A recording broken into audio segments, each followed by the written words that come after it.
And welcome back to AR Sales, aka the ART podcast. I am AR and today we are joined by a fellow sci-fi fanatic, and this person has a current short film making the works right now. It had just premiered at Sci-Fi London Film Festival, and he's going back there, I'm sure, to do the wave around and meet with the queen, because I have no doubt he is the author of Sleepwalker. It's actually with the background that he has right there for all of us that's tuning into the YouTube. It is a cyberpunk thriller that we are going to get all into. He also has Unidentified, a sci-fi horror, and there is a little third one that we'll talk about towards the end. All right, that'll be your prize for listening to the full episode, folks. You already know the deal. Without any further ado, Mikel Wisler, how are you doing today? I'm doing That was great. Such a weird intro, Mikel. I like it. It's dramatic pause. Always good. Thank you so much for having me. A little like into that. Yeah, you go. Yeah, the next dramatic yeah, no, but thank you so much. Appreciate you having me on here, and excited to chat for a bit about what writing, science fiction, being creative. I love the amazing artwork behind you. That's pretty Thank awesome. You. Everything but this, which is actually a gift from someone close to me. Everything here was actually mine. It's actually like my art, even like this weird little 3D piece thing. Oh, sweet. Very nice. Very nice. Well, yeah, that's like the whole aim. Like I not only love creating, I even have like a background like engineering, so I even like love mathematical creating. But there's almost nothing that takes the cake than just like talking about the process with other people that love doing what you're doing. Especially now that I'm like focusing on the authorship and sci-fi. Talking to another sci-fi writer, it always gives me the goosebumps. I mean, like, oh my god, I'm actually like very, very, very excited to talk about everything we're going to be talking about today. So, first things first, as anyone that's listening to this podcast knows, I always start off by asking where it started for you. Where was the love of sci-fi? Where was that rooted? Was it a TV show that popped up when you were a kid and just like expanded your mind? Was it a book? Was it an author? Yeah. Well, there's, I think, kind of two things that led together for me. I was actually just reflecting about this just earlier. There was a particular friend who was very influential in this. So at a very young age, I was in fifth grade, I believe, when Jurassic Park came out. Saw that in the theater. It was a pretty formative experience. It was just like pretty wild. And a few years later, a friend who was older and that I looked up to highly recommended to me that I read the book. And so I got around to reading the book. I was I was born in South America, in Brazil. So when I first read Jurassic Park, I read it in the Brazilian translation, the Portuguese translation, and that was my first exposure to it. But that, like, really, both the experience of the movie and then the book really lit this idea in my mind. I knew I liked creating stuff before that, and I kind of liked movies and stories, but those two mediums, the book and the movie, like really kind of combined to make me really want to tell stories. So I started writing and I started dreaming about potentially making movies and things like that. And I particularly was drawn to science fiction and the scope and the questions it can ask, and the situations it can explore that aren't always readily available to us in other genres. So that was kind of the first thing that really got me started there. But then I also fell in love with a little TV show called The X-Files. And that was incredibly formative in terms of building a love for the sort of darker themes and some, venturing into some horror and exploring the sort of ongoing questions of what is the nature of reality, how much can we really be certain of, and sort of those big philosophical questions like that. So I'd say it started with those two. If you ask me, I truly believe that the source at the heart of science fiction actually is in science fiction horror. Because, you know, if you look back at like the first, and again, I'm not a history buff, people, don't start coming at me, but from my understanding of like the first time science fiction started popping up, it was always in like response to like something that science went too far in. You know, you have the bombings of Hiroshima, and then in result you have Godzilla, lizard coming out of like the ocean, due most likely to like radiation or whatever it is that you want. And what does it do? It destroys the city. Is that reminiscent to like the bombings themselves? Yeah. And then you have, you know, the Challenger explosion that leads into like a whole bunch of different sci-fi spin-offs and just different things. Like to me, like the heart of science fiction was always like, what can we do that can really actually like, you know, not only hurt us, hurt the environment, hurt the solar system. And I feel like a lot of science fiction, even if it branches off into sci-fi comedy, sci-fi thriller, whatever it is, cyberpunk thriller in your case, it always starts off with that question of like, man, how far can we bring like this like thing? Mm-hmm. Right. And what are the ramifications from that? But you're onto something there, because you know, I'm certainly no historian, either science fiction historian. I nerd out and read about it, but I can't claim to be an expert. But from what I have read, there are certainly many folks who would say, yeah, science fiction started very much in that vein. In fact, many scholars would point towards Mary Shelley and Frankenstein as the very first real instance of science fiction, you know, using science to recreate life. And then it has this very horrific outcome. So you've got the horror aspect already right there. Yeah, I mean, part of the actual science in that book, which again, I am honestly, you know, I feel like any true listener of the podcast over here saying like, how did he miss that one? I always talk about Mary Shelley's Frankenstein. It is the first time, because I've always been, I mean, I'll be honest with you, the first time I like read Frankenstein was maybe like 5 or 6 years ago. It was for a college. It was a required course for one of my last courses in college at that. And just, if I wouldn't have read it in a class setting, I don't think I would have picked it up. Which is the way that the teacher like actually was able to explain it and like bring in like all these like ideas and like what she was going through at the time that she wrote it. There, I truly was able to understand how crazy it was. I mean, even the science that she had in it, even, well, you know, it's not like she sat there and did like the math behind it, but galvanization, like the kind of like a lot of like the things that had happened in order to actually, you know, create the Frankenstein. That was that had literally had just been Galvin, like the person that, you know, he had just invented that. He had just discovered that. And she was writing about a fictionalization of that only months, years, or I can't tell you the time frame, honestly, but she was right. It was within recent history. Right. So that truly was science fiction. I mean, that was real science. That's galvanization. We still use it for rubber. Right. Yeah. Yeah. Yeah. And the fascinating thing is there is like further connection there with horror too, because at least the myth or the story goes that you know, it was Mary Shelley, and I'm trying to remember all the other. There were several different authors and creative folks who apparently had a sort of like extended weekend away. They were all friends at the time, and then sat around the fire and had. It was like her husband Perry, something or other, I can't remember, and then Thomas, something, both distinguished writers. Right, exactly. Yeah. And so they're hanging out with all these folks and around the fire and having this discussion about like what kinds of things, you know, can we create, and sort of what are the modern myths of our society. And apparently out of that single conversation, we got Frankenstein and Dracula and a few other things. It's like, talk about a productive weekend and an influential weekend that we're still recreating basically those stories.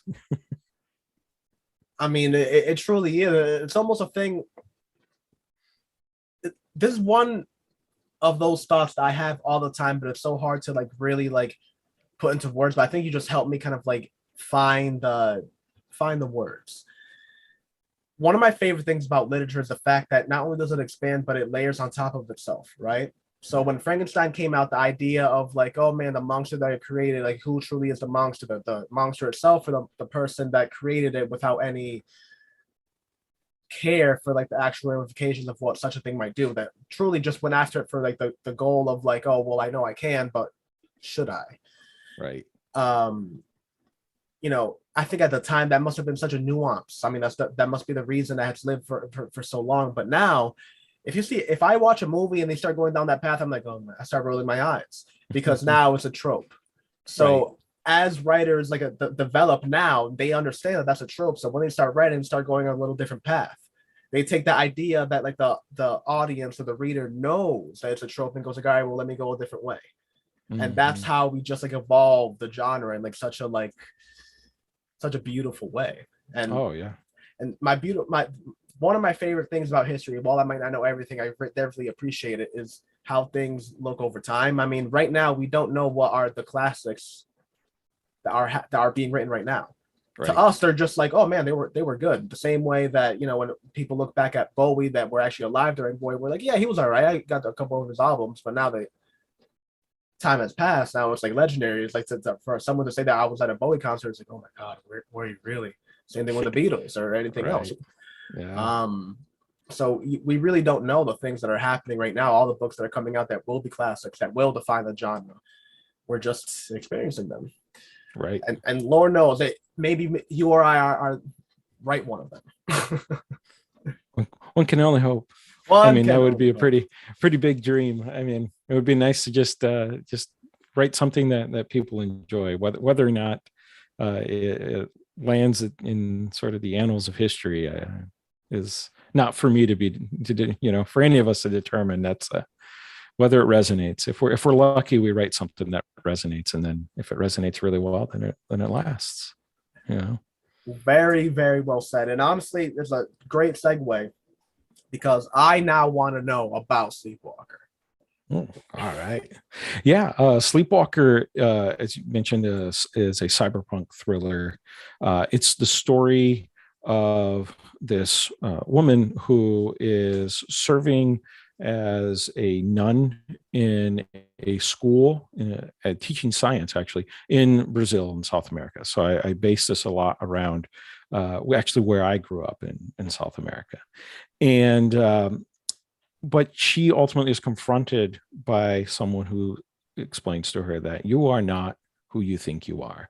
So she begins to dig into it and starts finding that there's some validity potentially to what this person's saying, and slowly unravels the story of reprogramming the human mind. And it ultimately brings her into contact with this mysterious woman who somehow was connected with this project and now is trying to help dismantle the project or blow the whistle before Riley, this woman, the main character, was essentially reprogrammed and hidden away, stashed away. So it winds up with them coming back to the United States, to Boston, where I actually live now, and confronting the people who are behind this project and who are covering up a lot of the sort of inherent dangers and flaws, or ignoring the ethical ramifications of this idea of being able to reprogram people so that we could do away, or at least the excuse as it's presented, do away with prisons, because we could just take violent criminals and terrorists and wipe their minds and give them new personalities and reintroduce them to society as valuable contributors to society. But what about the ramifications of that and wielding that power? So yeah, there's a lot of action, near future science, nanotech, a lot of neuroscience, did a lot of nerdy brain research. So it was a lot of fun to write. God, I love that. And because immediately what always pulls me into a book, like I remember I was on Reddit one day and I stumbled across the trailer for Ready Player One way back when. And I remember I just like looked up what that meant, and I was like, wait a minute, I'm not kidding. I went to the library that day, knocked out the book within a couple settings. It was just like ideas has always what driven me into sci-fi, kind of the imagination of the author, and that right there is definitely something that gets me immediately, because all that thing about is the ramifications of it. It's like the cell phone. At first, it's a phenomenal idea, but then the line starts getting blurred a little bit, right? Well, who are terrorists? Right? I mean, like, even the term terrorist is a point of view type of thing. Like, who gets to define all these things? Who gets to define who is deemed necessary for reprogramming and who is deemed not? I mean, if you ask me, a lot of these bankers going on right now probably need a little bit of reprogramming, but if this system were to be developed, no way they're in that list. Right. Yeah, for real. Well, yeah, I get into like the politics of it to a degree, but also just what are the sort of interpersonal conflict of that idea of personhood, like who am I as a person and how do I evolve and change as a person.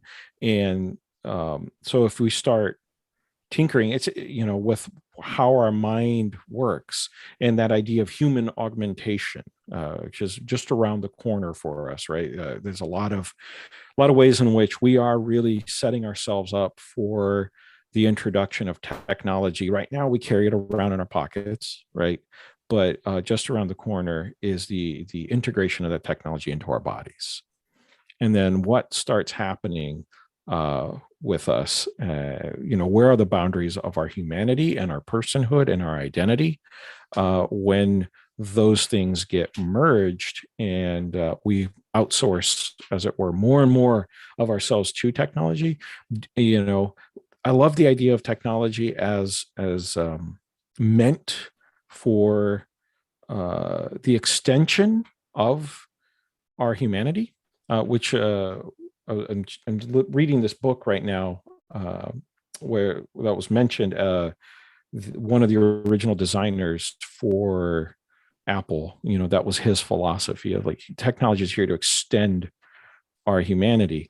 And now his son has kind of, called that into question a lot of ways of like, are we doing that, or are we actually just manipulating our humanity? Because his son, went on to work in coding and to be one of the Silicon Valley developers of the types of algorithms that dominate social media today and keep us, Pavlovianly sort of looking for that next hit of dopamine, that next, like, oh, I got likes, I got retweets, people share my stuff. And he's like, man, like, I don't know that we're doing what my father wanted to do, which was to extend humanity and help humanity and like extend ourselves. Rather, we're manipulating ourselves. So that's a lot of like what I like wrestling with in the book, is like, where are those boundaries? And what happens to us? What happens to our sense of self if we potentially can reprogram our brain and potentially become a whole new person? And I kind of love the idea that, like a lot of sci-fi questions, but the idea of like, are we playing God here? And if there is a God, and like all the philosophical ramifications that go along with that. But at the essence, like we said, I think that is like the core of what sci-fi is. And again, right, Sleepwalker, it is available right now, Amazon, folks. You need to get it. If all this hasn't enticed you, I don't know what will. You must not be a fan of sci-fi. Which, and if you're not, it's a huge problem within itself. But like, address that first, and then when you figure that out, go ahead and buy this book, because I'm telling you, it is well worth it.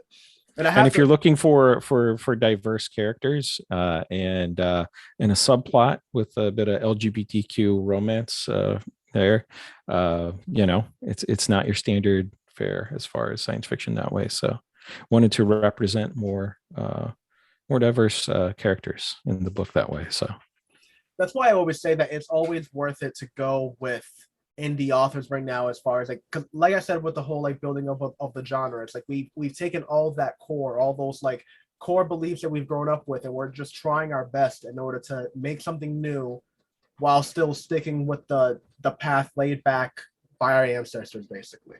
If you Right. don't think I'm thinking about Douglas Adams every time I pick up a pen, you're crazy.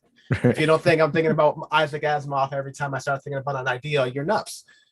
These people have defined me, and all I want to do is pay respect to that as we continue on. And I'm sure you had the same feeling. Oh, absolutely. Yeah, very, very highly influenced by sort of labeled as the golden age of science Of fiction. sci-fi. So yeah, Oh, Asimov and it is. Heinlein, so they're wonderful in many ways. They're also incredibly white and male. Yes. Yes. And so there were very real limitations to their perspective, and that there's a wonderful book called Astounding, that's about the history of the science fiction genre as through the lens of Astounding magazine, which became analog science fiction. In fact, that still exists today, the longest running science fiction magazine around. And actually, I got to chat with the author a while back, and it was a really great conversation on my podcast. And he dissects a lot in there, the sort of history of that white maleness, and that story of the competent man that can solve everything. And it's interesting to see that now getting deconstructed and played with in new ways. And I love seeing the genre, as you're talking about, like the genre branch out and build on those things, but in whole new directions. So I love reading like Afrofuturism, even though like that's not my experience and not the world I come from. To dive into like Nnedi Okorafor's work, like is just really cool. And like it's it's outside of my world completely in so many ways, as living in just South America and then US, to get this whole other perspective on science fiction. And so I love that that's happening now, and we're not strictly dominated anymore by the sort of American white male perspective, as it were. God, I love hearing all that. And honestly, it immediately makes me think back to that class I read Frankenstein in. And the reason I love that class so much, I know I've referenced it a couple of times in the podcast, but it was called Art and Technology. And a lot of the things they went about was kind of like that, like dichotomy between those two essences. Like, which one is the one that truly influences another? Is it sci-fi that influences science reality, or is it vice versa? And one of the main things that we always like went back and like dissected on a lot of works that we started reading was this idea of salvation. If you look back into like all the books from the past, it was always this idea from salvation via God. And then at some point it strayed into salvation via technology. And I think that's what you were kind of like hinting towards with everything you were talking about with like the Apple creator's son, and what are we doing as far as this current social media trends and all these things. And if you ask me, it's that we just got lost in that idea, right? We finally got over the idea that like salvation is going to come from some like ethereal sub thing. And I'm not saying that it's not, because like Lord knows, like if you ask me, the reason for this life isn't necessarily to get answered as much as just ask questions and experience things. Yeah, and I feel it. But I mean, like, you definitely wonder. I mean, that's the reason why we're scientists, right? But to me, it's just like always that knowledge. And I just, again, it's one of those things that I love questioning, not only dissecting my own work, dissecting the things that I want to work on in the future, but dissecting like my favorites and just that idea, like how has that evolved over the years? And I think that's especially everything that we're experiencing now with social media is going to continue on just like rolling that ball, if anything, way faster down the mountain. We're because again, it's I think people, and again, it's not like I hate the idea that people automatically just like consider other people sheep for just like, you know, like living life and being like normal. But for the most part, like there cannot be any good so like ramifications to everything that's happening right now. As you said yourself, like the response that we're getting for dopamine off social media is literally it's a principle that was made for dogs Right, to yeah. attribute sounds to like certain emotions, and now it's being used on us. I mean, like, you think that's gonna end in anything good? And I'm not saying social media is bad. That's literally how I met you. What I'm Right, saying right. is that like the route in which we're going, I don't think is the best one. Yeah, yeah. I mean, that's very much in line uh, I'm trying to recall the book that I'm reading right now on focus. I guess it wasn't focused enough on the title, ironically enough, right? But yeah, that idea that we are being sort of manipulated by social media is very real because, as the author talks about, there's this notion, well, it's just a reality that the business model for social media is to keep us on social media. Mm-hmm. And how do you do that? So that's why you don't see even more application of algorithms like, can I locate my friends in the area and see who's up for hitting the bar and just hanging out, because that would get you off of social media and interacting face to face. And that's not the business model. That's not how they make money. Yeah, I think there's some real ethical problems there that we're going to have to examine about who we are and when we engage with these things, and what does that do to our society and to ourselves, our ability to engage, because the evidence from psychologists and neuroscientists is that it is impacting our ability to focus, our ability to deeply engage with ideas, so to do the work of sitting down and reading Frankenstein and actually marinating in the ideas in it, and then pondering its significance, we're actually losing that ability because we are rewiring our brains, a la not by nanotech in the way my novel does it, but through the use of our devices and social media to skim. We're rewiring ourselves to be skimmers and to quickly move from subject to subject to thing to thing, and not stick with an idea long enough to really take it in and understand the nuance and the complexity of it.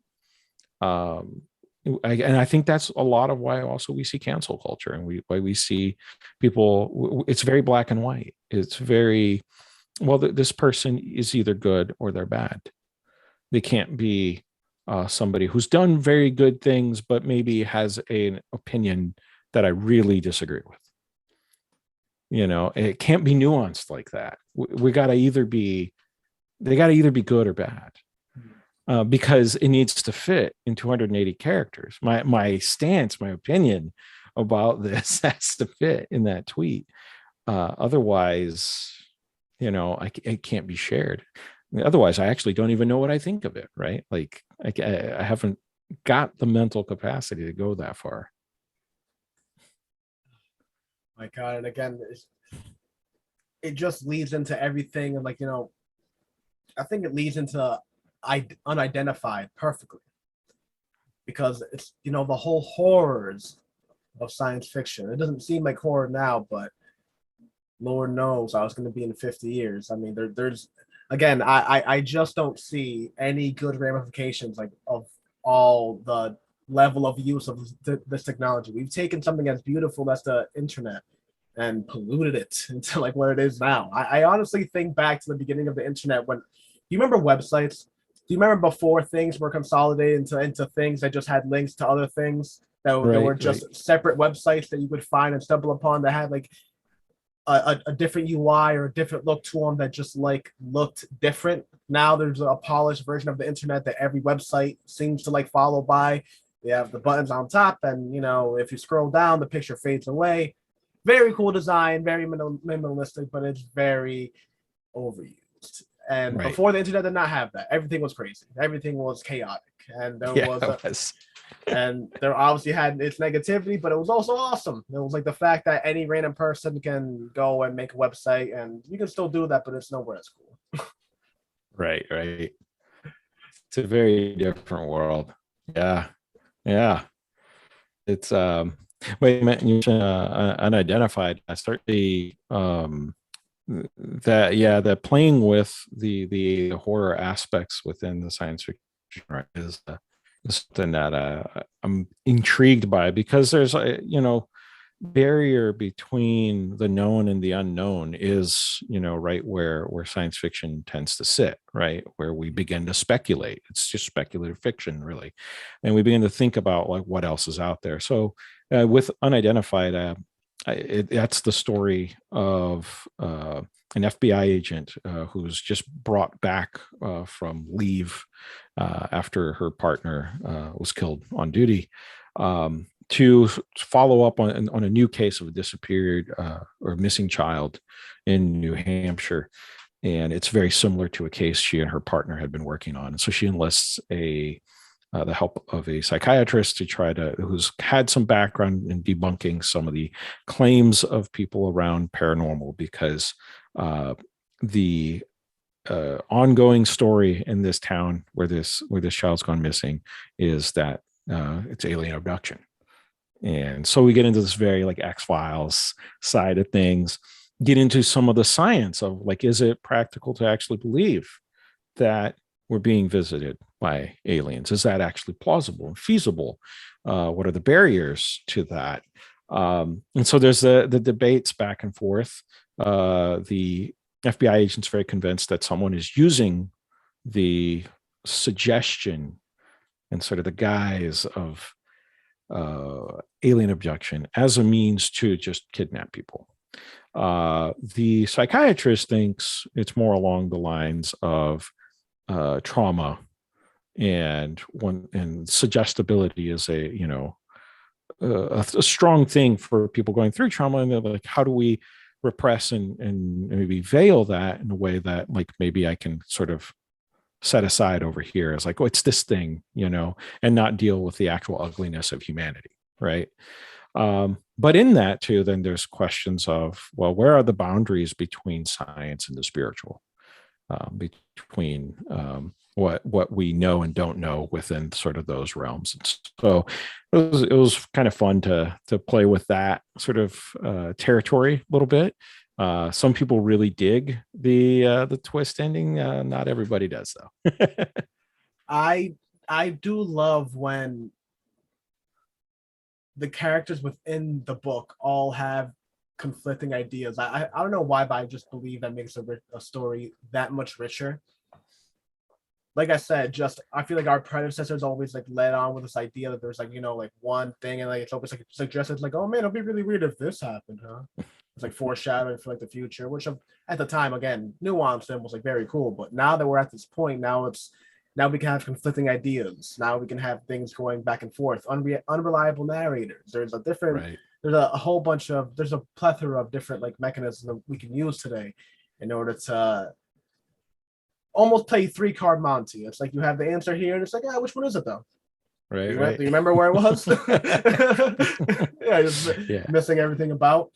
Yeah. And I love that a lot because, again, I think it makes the story richer. I think it's something that even when the story is done, it has what I call staying power, and the fact that this, it's honestly the reason why I hate reality TV shows, because for as entertaining as they may be, there's everything that's happening is happening. There's nothing for you to sit back and be like, oh man, I wonder philosophically what this means when she grabbed her hair like that and said all those curse words. I love picturing that though, like sitting around and like having that discussion about a reality TV show. Like, yeah, I wonder what that meant, like on a deeper level. I'm pretty sure she was just pissed. Exactly. It's just like it seems it's like the worst of just human emotion, and just like in a thing of itself. But then, I truly love my favorite type of literature, the type of things that not only is it interesting and engaging in that way, but it also like leaves you thinking. Even when you've seen the season finale, the series finale, you're still wondering, man, what was that? I'm rewatching Lost right now. Still, that show, it's unbelievable how many things are just like, even knowing what the ending is, I'm still like, man, what this happens? You just get blasted with so much information that like even it just always comes back to you in like a different way. Oh yeah. Pretty wild show. I think I haven't had the heart to go back after. I felt disappointed by the ending, but me too. Me too. But I know several people that have revisited it, and so like maybe someday I will. You know what's weird is I've always taken that as like a case study of like how I've like I guess grown. I guess a better word would be changed though, because it's not necessarily known that if I've gotten better. But at first, I looked at it as purely as in a science fiction of it. It was like, oh well, we never got the answers that we wanted. It never ended on like the point of like, you know, like the whole science behind what the everything that happened on the show was. It was so focused on like the characters and like writing them off and like putting them in like a nice way. But after like repeated watchings and I guess like, you know, starting to like get into writing myself, I realized I was like, wait a minute, that is what you're supposed to do as an author to begin with. Like all those things are things that are very interesting and they bring you to the show, but the thing that carries you through is the emotional connection between the characters, what happens in between them, the dialogue, how to, you know, put them through pain and like things that you can 100%, you know, if not empathize with, sympathize with, and then bringing them to some type of conclusion that makes you feel like, all right, well, not everything is wrong in the world. You know what I mean? Yeah. But bringing everything together with Unidentified, I haven't even read that twist, but I have a feeling it is not to go the route of Lost. It's a little different. It's a little different than Lost, but yeah. Well, but I relate to what you're saying there. Like the character arc is what really comes down to for me. Yeah. And so whether it's, you know, what is going on, what Riley's going through in Sleepwalker, or what the characters are going through in Unidentified, it really comes down to how do they change as a result of what they encounter. You know, who do you become after you like experience all these things, and what choices you make from there. So that is central to, I guess, to how I approach that kind of storytelling. Because for me, like, I love the big idea, and I usually start with the big idea of like, oh, it's crazy. Like, what happens if you could, you know, reprogram the human brain or jump through time? But then it has to like latch into something concrete, which is really the experience of human beings, right? This is what we're going to care about. How do we change as people? And that's really, you know, the neuroscience of storytelling indicates that, like, that's why we latch on to stories, right? Because we want to know, does this person make it through this scenario now? What can I learn?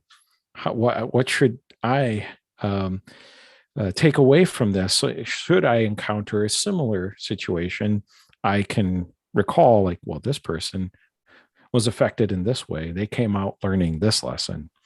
And that's just the basics of like us trying to figure out how to survive and thrive in our world. And these stories give us a really natural venue for that. And so all the more, that's why I always come back to, okay, so what's the character journey? Because that's what people are going to really latch on to. And again, I think it goes just so hand in hand with the genre itself, because it's not just this crazy technology that came out that's like changing like thing. It's like, all right, how is it affecting people on a personal level? How is it affecting society? How is it affecting interpersonal communication, intra-personal communications, all these different things, cascading effects. Then, of course, the big one, how is it affecting the economy, the politics, and then all that juicy stuff that at first you don't think about, but as you start reading, you're like, oh yeah, of course that would happen. Of course that would change like government. Of course that would change the normal structure that we've seen and we're used to.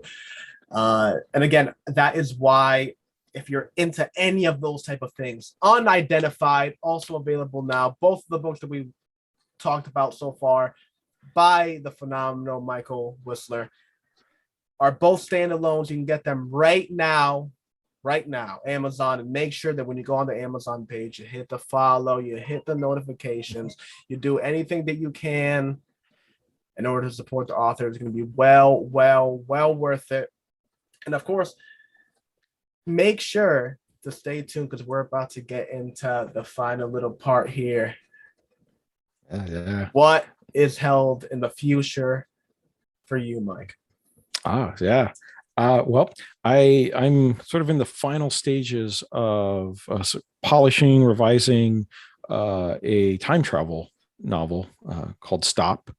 It's actually based on a short film I made back in 2011 that got a lot of plays on YouTube. I got approached at one point about potentially developing it to a feature film, and that kind of didn't go anywhere. But I had the screenplay and then decided to sort of expand it out into a novel because I was really thought it was worthwhile to explore the journey of the characters some more and this scenario. So basically, it's a story of a man who discovers his father's gone missing when he was just a boy. So it's been like 20 years. And he comes back to clean up his childhood home up in Maine. And so it's got a little bit of the horror found footage aspect to it. He finds these old reels of 16 millimeter film that his dad was shooting when he was doing all this scientific research up in Maine. And lo and behold, he finds this 20-year-old reel of film in an evidence bag that has been returned by the local police to his now deceased mother. And he watches it and finds that he apparently, as an adult himself, is on this 20-year-old footage, attacking his father and then holding up a sign that says stop. And from there, he's got to figure out, wait a second, I have no recollection of doing that. What in the world is going on? And so he ends up discovering through his father's research partners about the work that they were doing with these soft spots in the time-space continuum where they were able to jump through time.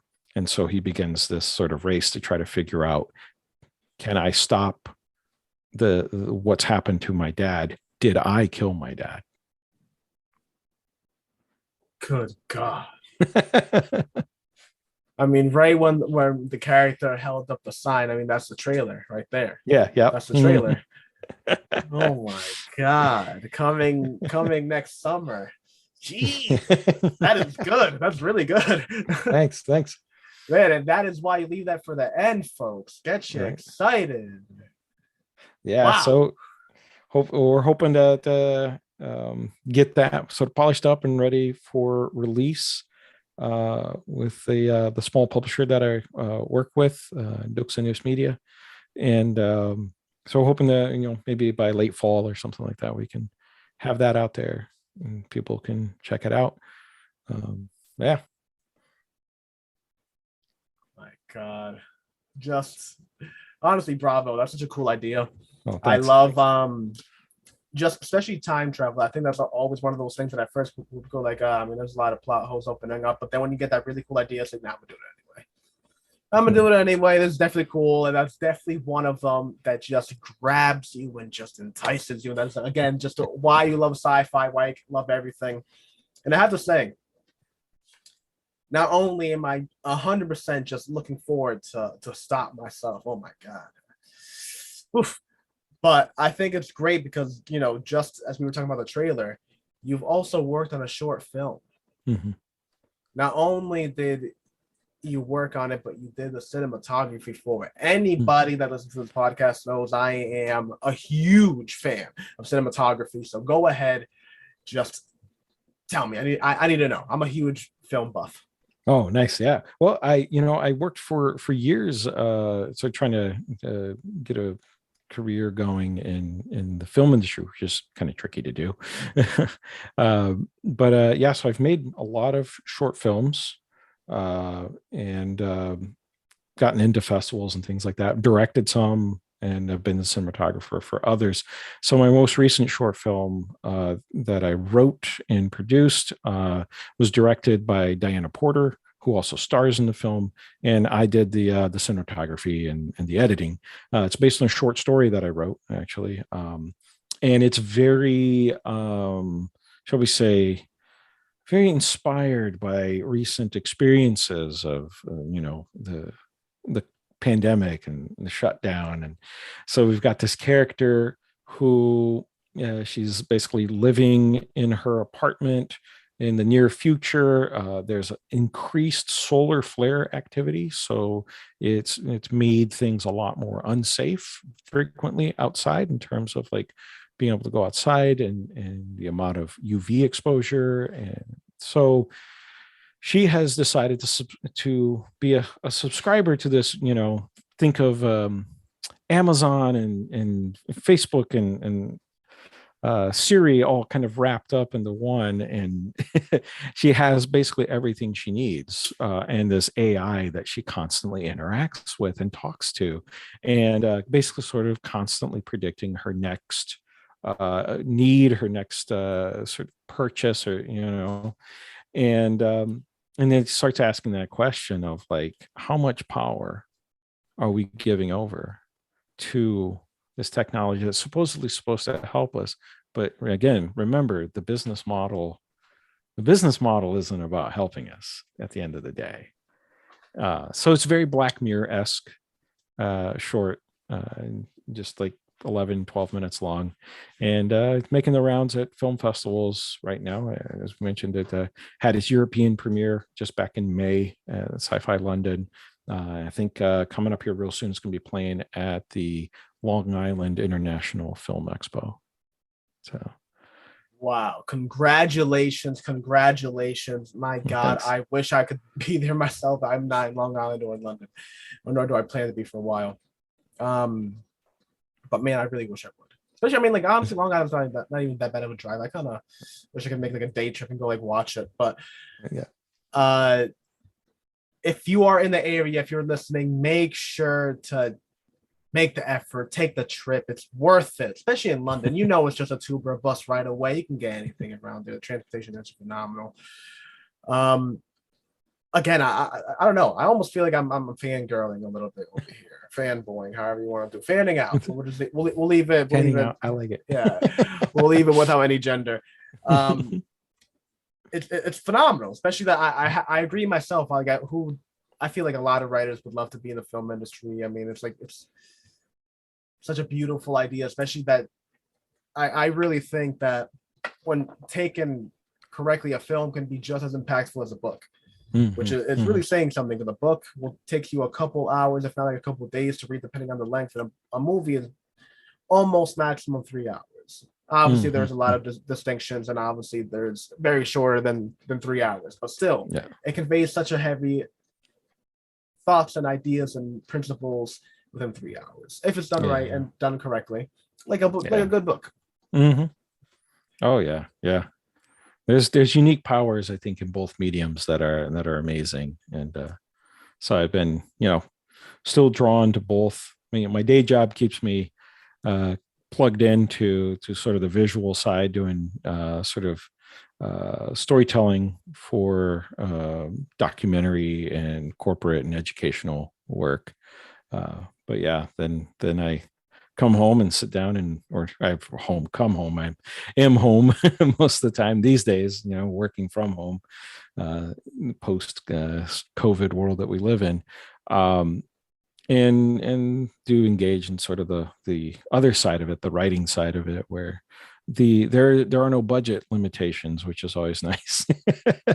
When you deal with the film world for a while, and you realize like all the necessities and all the sort of limitations that go into the practicalities of making something happen. Being able to sit down and actually just write with that freedom of like, well, a mountain can explode. I remember having that moment when I was when I was transforming, actually, because I first had written this the Unidentified as a screenplay, and then transforming it into a novel, and just having this moment of utter giddiness when I realized in this scene it can rain, and there's no producer to tell me that that's too expensive. You know. God, So it's they've got their unique limitations and their unique strengths. God, I love that is the one thing that like I do very much appreciate about that medium. I mean, I'm such a film nerd that I also like get into all the like building up of a movie as well. So I always hear that myself from like other writers that say that your first script is always like $1 million movie, because you don't, you know, you write the climax of the movie with the car chase, that 14 cars pile up and all these things happening. It's like, yeah, well, that's money. You have to make those things. Those things don't just happen. This isn't Fast and Furious. We're not going to get that type of budget. Nope. So I love that there's so much like almost for as fantastic as these movies go, is that you always have to have this idea of budget, but with an authorship, there's none of that. It's just all out your imagination, your crazy side that you don't even show to other people. You can just channel it all into your work, and that's why I love doing this. That's why I love the podcast. That's why I love writing myself. That's why I love talking to fellow writers. That's why I'm so appreciative that you were able to come on the podcast today and share all your love and your passion for your books. And again, you already know the deal, folks. Sleepwalker and Unidentified, already out now, out on Amazon. You can follow him on Instagram. I'll put all the necessary links and all the places that you can find them in the banner, in the description. You already know the deal as far as that goes. Make sure to get them and keep an eye out for Stop, because whoa, what is going on? I'm definitely gonna have to get you back on for the release of that. We need to talk more about that. I'd love to. That'd be great. Yeah. Yes. Oh yeah. Well, please come back. Yeah, maybe we'll have to get you a advanced reader copy, and then we'll hop back on and have a chat about Stop when that's ready. Yes, I am more than I'm all over that. I Sweet. really am. So usually I like to leave this little section for any promotions on your side. If you want to, you said you have a podcast, any promotion for the podcast, if you want to talk about maybe the production company that you work for, the publishing company that you work for, however it is that you want to do, anything you want to give a shout out for, this is your time. Oh, appreciate it. Yeah. I do have a podcast. I haven't been able to keep up with it lately. I'm hoping to sort of recraft a little bit and maybe continue that. But the episodes, there's a couple seasons worth of episodes and some really fascinating conversations with a variety of folks on there. And that podcast is called Exploring Tomorrow, Meaningful Science Fiction and Life's Big Questions. So this idea of using science fiction to explore philosophical questions and really, can science fiction help us save the world? It's kind of the question that I'm posing through that. And I like to sort of, when I can, blog about that. But yeah, really everything of mine you can find pretty easily at mikelwisler.com. And that's spelled in the laziest way possible. No silent letters or any extra letters. It's just Mikel and then Wisler.com. And there's links there for the books, some of my short stories. Had one not too long ago appear in Starship Sofa. Was very excited about that. And so continue to write short stories and novels as much as I can. And it's just tough to keep up with everything these days. But if you hop on there, you can subscribe to my email newsletter, which very rarely goes out these days. But even still, if you hop on there, you can get a free digital copy of Unidentified. So feel free to subscribe and grab that. My God, that is just, again, kudos to everything that you're doing. And I honestly wish you the best in everything that you're doing and everything that you're going to be publishing. Very excited to have this conversation with you. And honestly, you've very set me up for this ending, and I'm very excited for it now.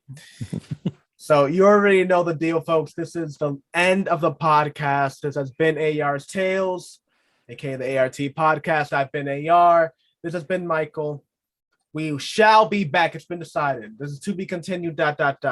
We will be coming back here to talk about time travel and all that wizardness. And for all you listening, I have a question for you. Do you think sci-fi will save the world? Do you? Let me know. Put it in the comments. Send me a message. Maybe make a sign in the air, like a Batman logo with your answer. Yes, no. Or maybe like a little paragraph that you put in somehow and have to use like a microphone or a microscope in order to like actually see. Do whatever you can. But make sure to ask yourself, does sci-fi, can it, will it save the world?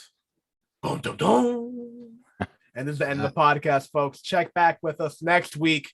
We'll have another author, another fan, another friend, another peer.